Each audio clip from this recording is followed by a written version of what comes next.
சேனலின் அன்பான வணக்கங்கள். இன்னைக்கு நம்ம மார்னிங் ஒரு கஞ்சி தான் பார்க்க போறோம். சாமை அரிசி வச்சு ஒரு கஞ்சி பார்க்க போறோம். அதை எப்படி செய்யறதுன்னு பார்க்கலாம் வாங்க, வீடியோக்குள்ள போகலாம். அதுக்கு தேவையான பொருட்கள்லாம் என்னென்னன்றதை சொல்றேன். இந்த கப்பால ஒரு கப்பளவுக்கு சாமை நான் எடுத்து வச்சிருக்கேன். இது நான் சாமை வாங்கிட்டு வந்ததுமே நல்லா வாஷ் பண்ணி வெயில காய வச்சு எடுத்து வச்சிருக்கேன். இல்லைன்னா நம்ம அந்த நேரத்துக்கு போடும்போது நிறைய தண்ணி ஊற்றி நல்லா வாஷ் பண்ணணும்.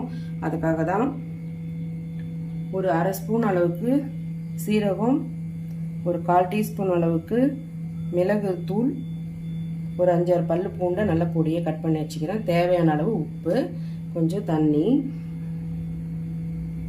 பூண்டு ஏன் பொடியை கட் பண்ணி வச்சுருக்கோன்னா, குழந்தைங்க பெருசு பெருசாக போட்டோன்னா குழந்தைங்க தூக்கி போட்டுருவாங்க. அதுக்காக தான்.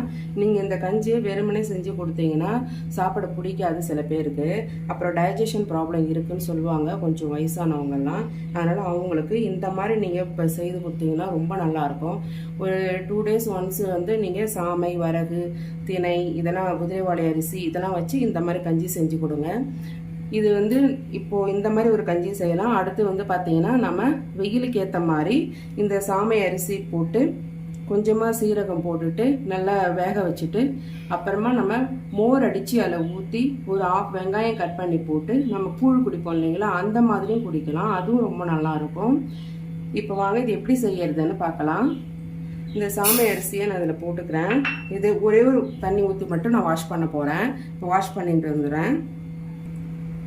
இப்போ நம்ம இதை வாஷ் பண்ணி வந்தாச்சு. இதில் நம்ம ஒரு சொம்பு அளவு வரைக்கும் தண்ணி ஊற்றிக்கலாம். சீரகம், மிளகுத்தூள், பூண்டு வச்சுருந்தோம் இல்லைங்களா, அது எல்லாமே இதில் ஆட் பண்ணிக்கலாம்.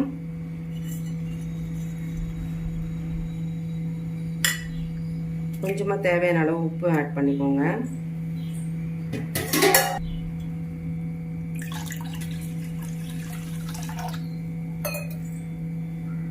இதுக்கு நல்லா தண்ணி நிறைய ஊற்றி நல்லா பொறுமையாக வேக வைங்க. அப்போ தான் கொஞ்சம் நல்லா வெந்து வரும். இல்லைன்னா டக்குன்னு அடி பிடிச்சிக்கும். அதுக்காக தான் தண்ணி நிறைய நீங்கள் ஊற்ற நல்லா ஒரு சொம்பு 1.5 சொம்பு அளவுக்கு தண்ணி ஊற்றலாம். இது நல்லா தண்ணி நிறையாவே அப்சர்வ் பண்ணும். அதுக்காக தான். இப்போ நம்ம அடுப்பு ஆன் பண்ணி நம்ம இந்த கஞ்சி வச்சுக்கலாம்.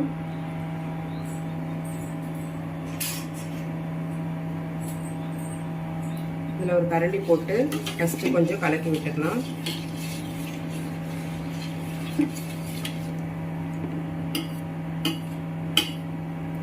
இதுலேயே மிளகு, சீரகம் இதெல்லாம் போடுறோன்னா டைஜஷனுக்காக போடுறோம். ப்ளஸ் வந்து பார்த்தீங்கன்னா வெறுமனே சாப்பிட சில பேர் பிடிக்காது இல்லைங்களா, அதுக்காக தான் இதில் மிளகு, சீரகம் போட்டு கொடுக்குறோம். அவ்வளோதான். இது அப்படியே வெந்துகிட்டே இருக்கட்டும். அப்பப்போ கொஞ்சம் கொஞ்சம் கலக்கம்பால் ஒரு கப் அளவு நம்ம எடுத்தோம் இல்லைங்களா, இது 2 பேர் வரைக்கும், 2 இல்லை 3 பேர், அதாவது 2 பெரியவங்க ஒரு சின்ன பிள்ளை சாப்பிட்ற அளவுக்கு இந்த கஞ்சி வரும். இது நீங்கள் காலையில் டிஃபன் சாப்பிட முடியல, அவசரமாக ஆஃபீஸ் கிளம்புறீங்க, ஸ்கூல் போகிறீங்க அப்படின்னாக்கா ஒரு டப்பர் வேரில் நீங்கள் ஊற்றி எடுத்துகிட்டு கூட போகலாம். போகும்போது பஸ்ஸில் உட்காந்துட்டு பிள்ளைங்க ஸ்கூல் பஸ்ஸில் போகிறாங்கன்னா அதில் உட்காந்துட்டு அப்படியே குடிச்சிட்டே கூட போயிடலாம். ஆஃபீஸ் போய் கூட இது பொறுமையாக குடிச்சிக்கலாம். இந்த மாதிரி செஞ்சு சாப்பிட்டு பாருங்கள். இது இப்போ வேகட்டும்.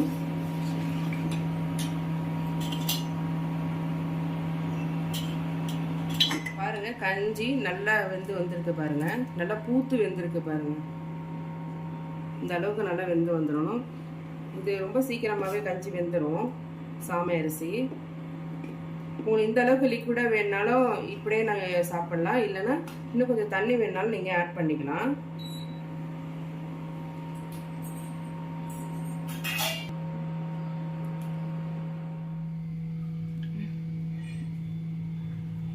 இப்போ நம்ம செஞ்ச சாமை கஞ்சி ரெடி ஆயிடுச்சு. நீங்கள் சூடாகவும் சர்வ் பண்ணலாம், இல்லை ஆறின பிறகு கூட குடிக்கலாம். ரொம்ப நல்லா இருக்கும், டேஸ்டியாக இருக்கும்.